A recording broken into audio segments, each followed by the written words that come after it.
Selamat pagi, selamat bertemu kembali di ruangan channel ini.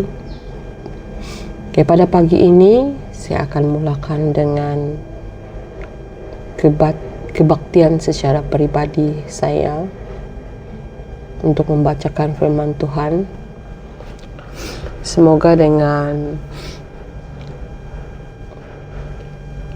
latihan saya untuk meletakkan Tuhan di dalam diri saya setiap hari akan menjadi satu kebiasaan di dalam kehidupan. Mari kita berdoa, saya pimpin kita di dalam doa.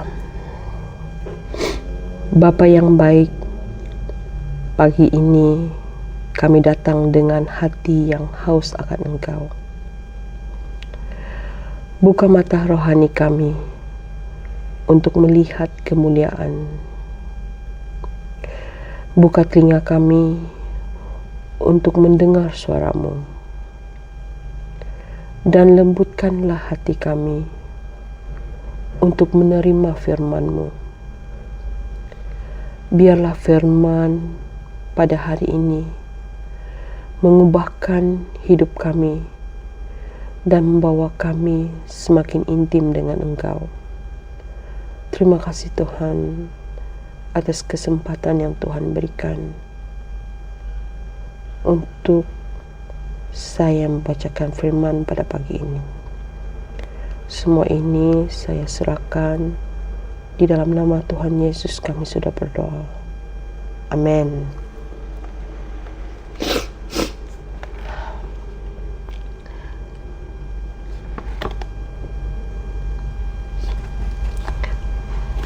Di dalam buku Jalan Menuju Yesus, saya akan mulakan dengan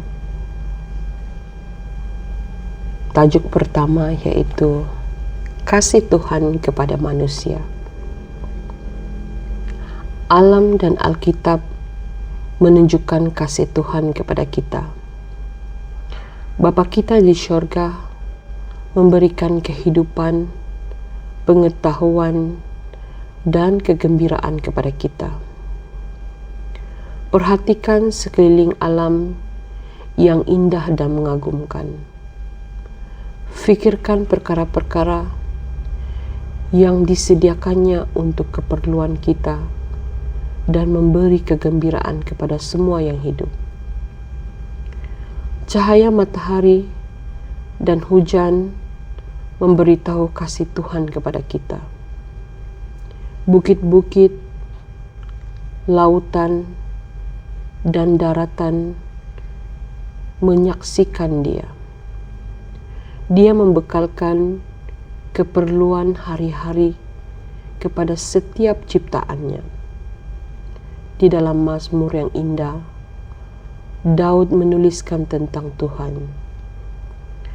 Segala makhluk hidup berharap kepadanya, dan Dia memberikan makanan ketika mereka memerlukannya. Dia memberi dengan secukupnya dan memuaskan keperluan semua orang. Mazmur 145 ayat 15 dan 16. Tuhan menjadikan Adam dan Hawa dengan sempurna, suci dan gembira. Dunia ini indah karena datang daripada tangan Pencipta. Tidak ada yang rosak atau mati, tetapi Adam dan Hawa melanggar hukum Tuhan. Hukum kasih, keingkaran, membawa kepada duka dan kematian.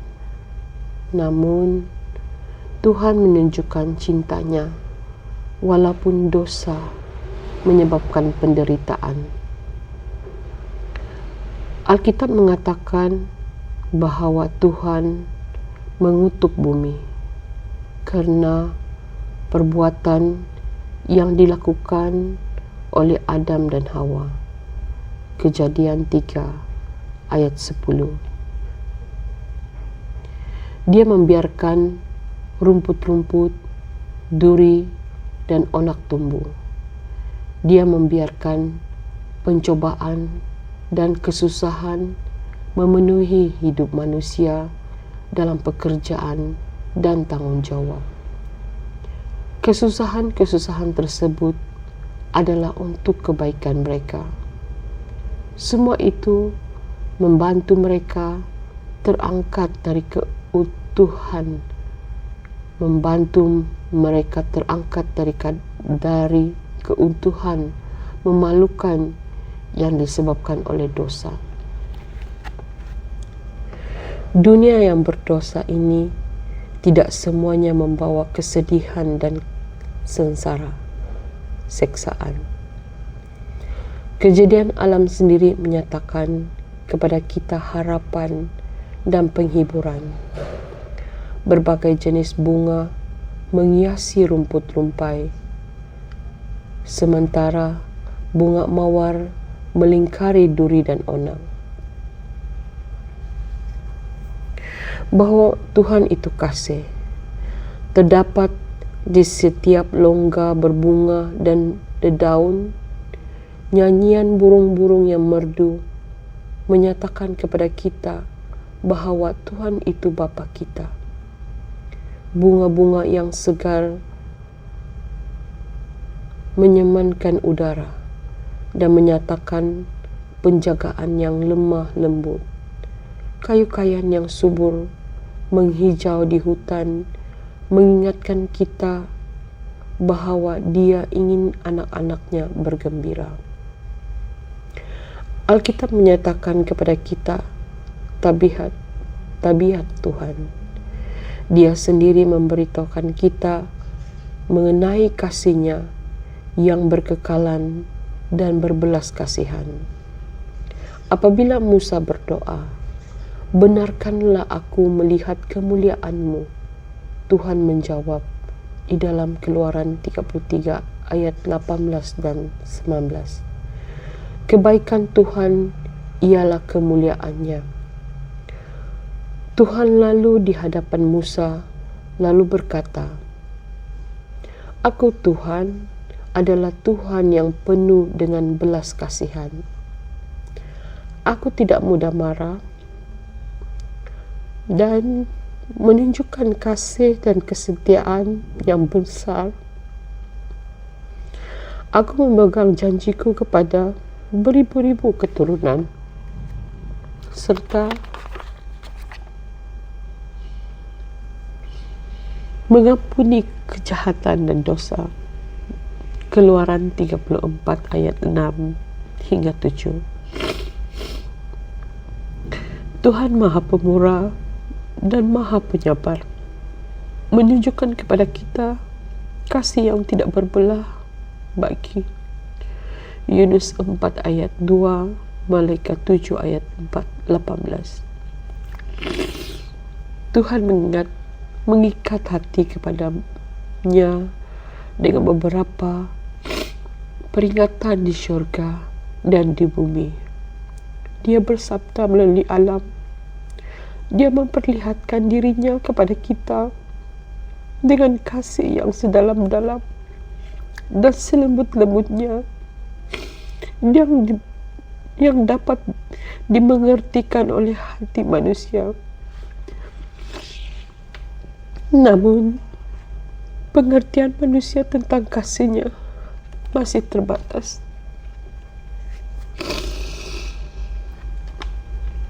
Walaupun Tuhan telah memberikan semua peringatan itu, Satan, musuh Tuhan, membutakan pikiran kita. Satan maukan kita melihat Tuhan dengan perasaan takut serta membiarkan betapa sukarnya Dia dan tidak pula memberi pengampunan.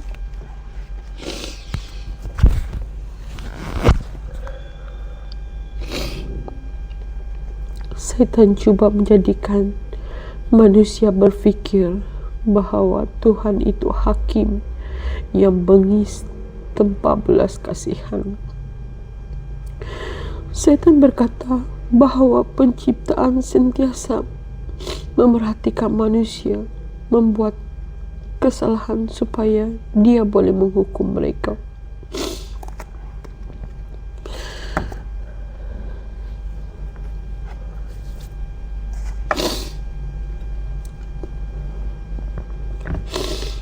Yesus telah datang dan tinggal bersama-sama manusia, menunjukkan semua dakwaan Satan itu adalah palsu. Dia maukan mereka agar melihat kasih Tuhan yang tidak terhad. Anak Tuhan datang dari surga demi memperlihatkan Bapa kepada dunia.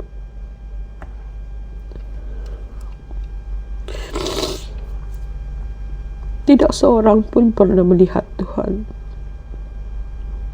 Anak tunggal itu yang sama dengan Tuhan yang berada di sisi Bapa. Dia sahaja yang telah menyatakan Tuhan di dalam Yohanes 1 ayat 18.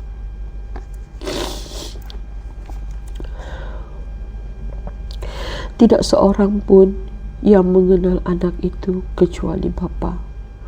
Dan tidak seorang pun mengenal Bapa itu kecuali anak. Dan siapa sahaja yang kepadanya anak itu rela menyatakan, dalam Matius 11 ayat 27. Salah seorang murid Yesus berkata, "Tunjukkanlah Bapa itu kepada kami." Tetapi Yesus menjawab, "Telah sekian lama aku berada dengan kamu semua. Masihkah belum engkau kenal aku, Filipus? Barang siapa telah melihat aku, orang itu telah melihat Bapa. Bagaimanakah katamu, tunjukkanlah Bapa itu kepada kami?" Yohanes 14 ayat 8-19. Yesus menjelaskan pekerjaannya di dunia ini. Dia berkata, "Roh Tuhan ada padaku. Dia telah melantik aku supaya mengabarkan berita baik ini kepada orang miskin, dan mengutuskan aku supaya mengisytiharkan pembebasan kepada orang-orang tawanan dan kesembuhan bagi orang-orang buta, supaya aku membebaskan engkau yang tertindas."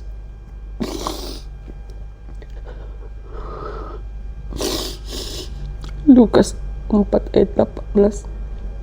Inilah tugasnya.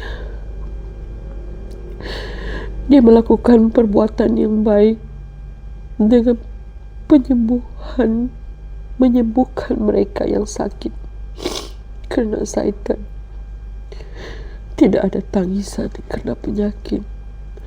Setiap perkampungan yang Yesus lalui semuanya dia sembuhkan.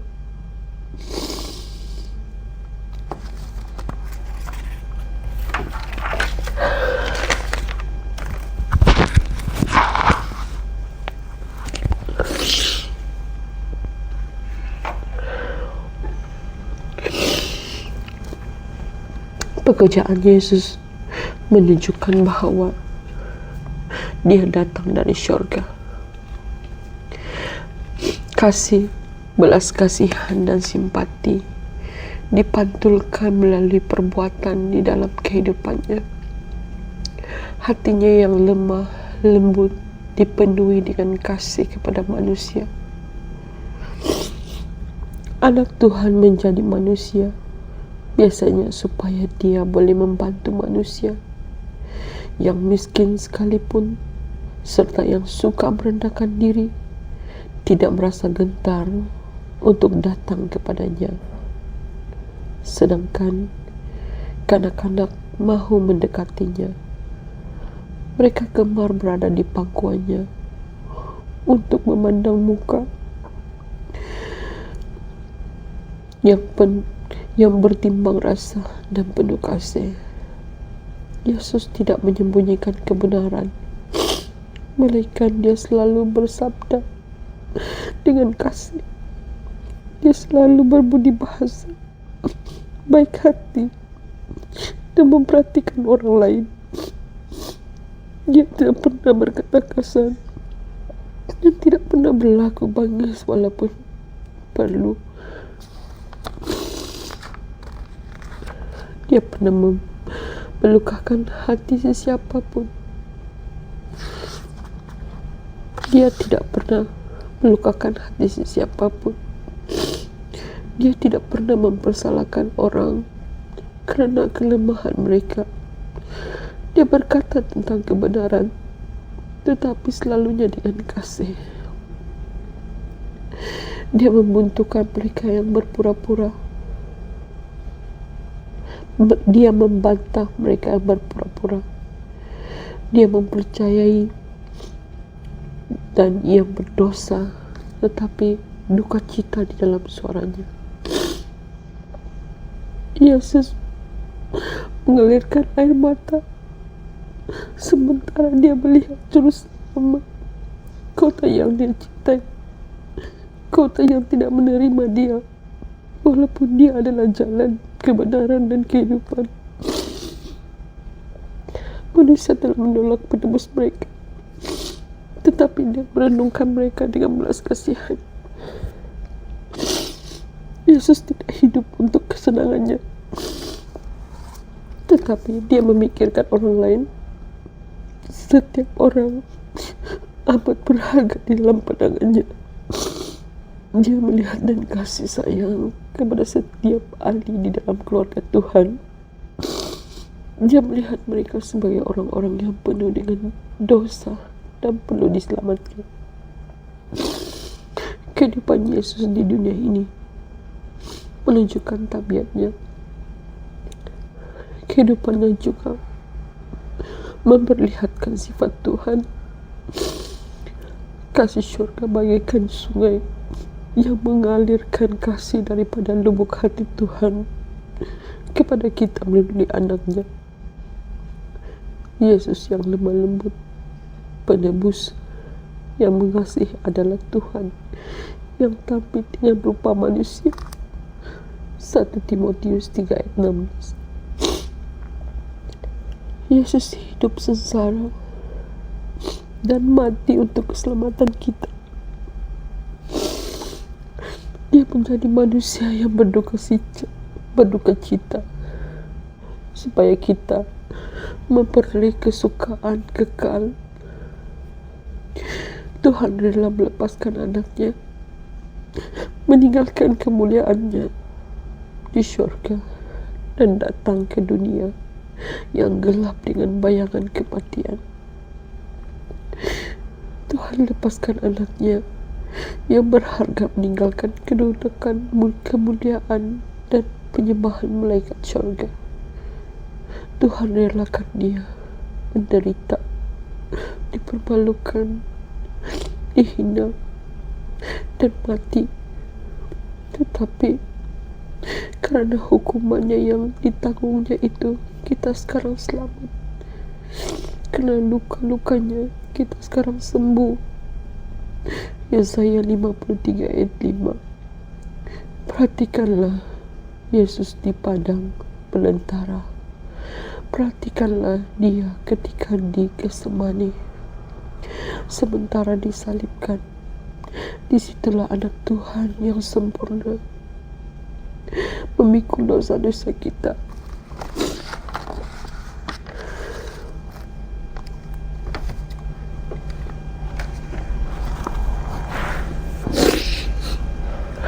Mari kita berdoa.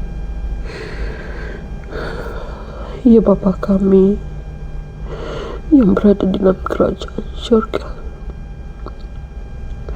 terima kasih atas firman yang sudah saya bacakan. Betapanya Tuhan itu sangat baik kepada semua umat-umat-Mu. Kami manusia yang berdosa seringkali jatuh di dalam pencobaan. Pada saat ini juga Bapa, saya mohon untuk Tuhan menyertai saya di dalam menghadapi pencobaan-pencobaan di dunia ini. Saya tidak kuat untuk melakukannya sendiri, tapi saya percaya Tuhan memampukan saya menghadapi semua masalah ini.